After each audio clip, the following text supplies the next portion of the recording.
বিসমিল্লাহির রহমানির রহিম। আজকে আমরা সেকশন 3-তে শিখতে যাচ্ছি বাথরুম এবং হাইজিন রিলেটেড, অর্থাৎ বাথরুম ও পরিচ্ছন্নতা রিলেটেড যে ওয়ার্ড মিনিংগুলো আমরা ব্যবহার করে থাকি সেইগুলো আমরা আজকে শিখতে যাচ্ছি।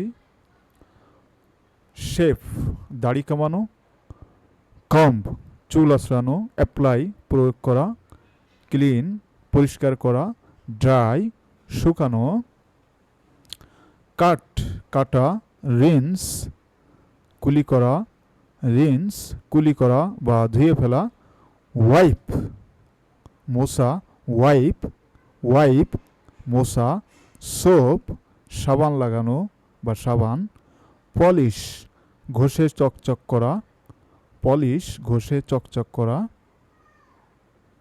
Thanks for staying with us.